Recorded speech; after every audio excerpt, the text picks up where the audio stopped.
Welcome back to my channel. I hope you can better hear me now and maybe even better understand my shitty Eastern European English accent. I'm using this Rode Wireless Pro microphone, which in my opinion is much better than the one I used from Sony. You also have not one but two cameras. Anyway, we're not here to talk about cameras, microphones and other shit. We are here to take a look at this beautiful BC Rich Warlock guitar.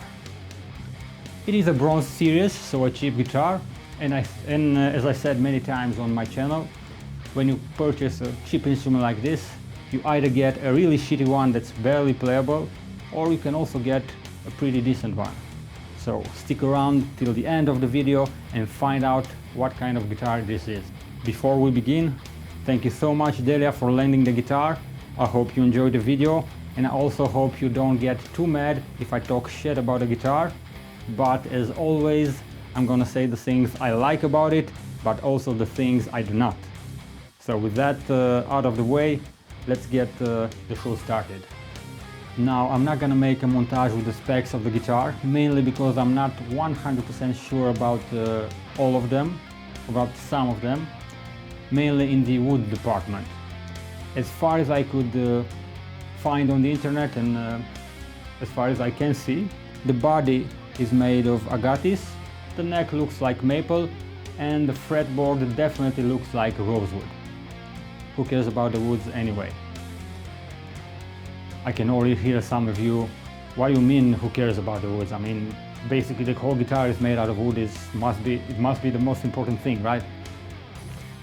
Well, if you want to change your guitar tone, your overall sound, I would rather change basically everything else or anything else in my whole signal chain before I worry about the wood.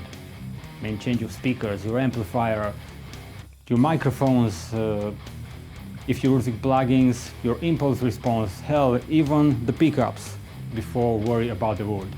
I'm not saying the wood is completely unimportant and it doesn't make any difference, but especially in the context of a high gain, distorted metal mix, I think it makes the least difference. Maybe if you play smooth jazz or something like that, maybe it makes a bigger impact overall, but on this channel we're all about fucking metal. So let's start from the top. We have this generic looking BC Rich branded tuners, which are actually pretty fucking good. They keep the guitar perfectly in tune. Usually with cheap guitars it is a common thing that it does not stay in tune. Not the case with this one, it is absolutely rock solid. We go on with the neck.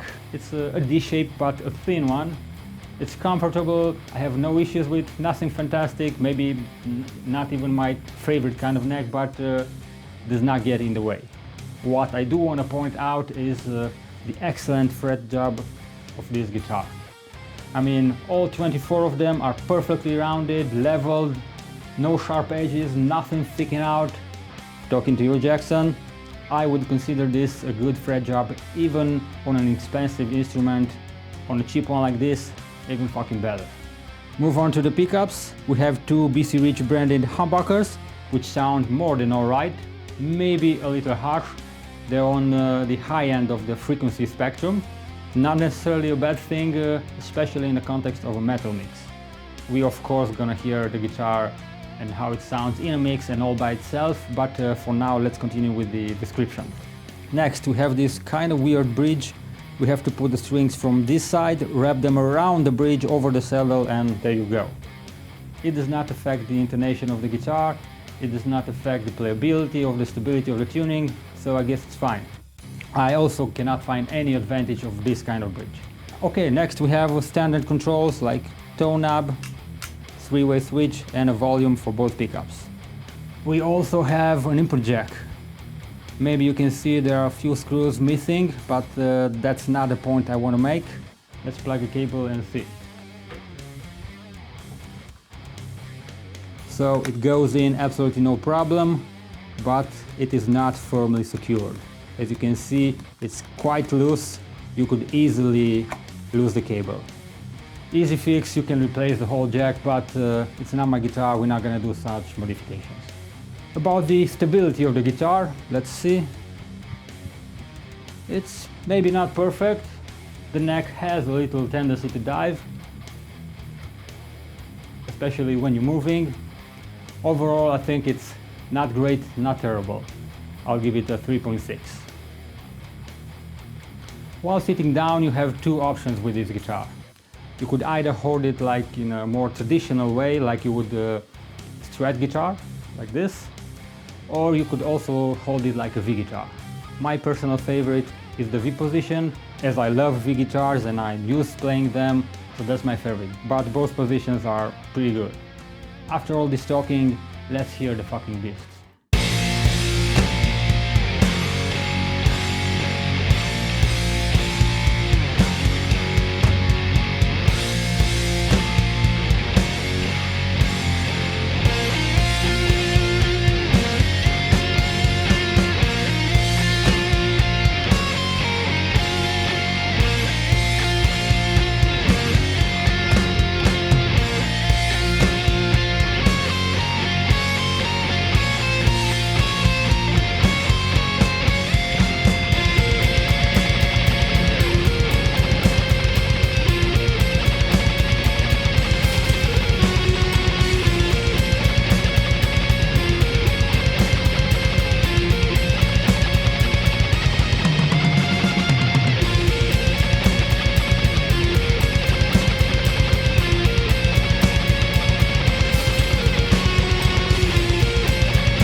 So, we're back with some final thoughts and conclusions. As you can probably guess, this is not the shitty instrument you sometimes get when you purchase cheap guitars. It sounds good, it plays good overall, so no complaints, no major complaints I would say. I would definitely recommend this guitar to a beginner who particularly likes this shape. As they are no longer made, you would have to search the used market, find a good price.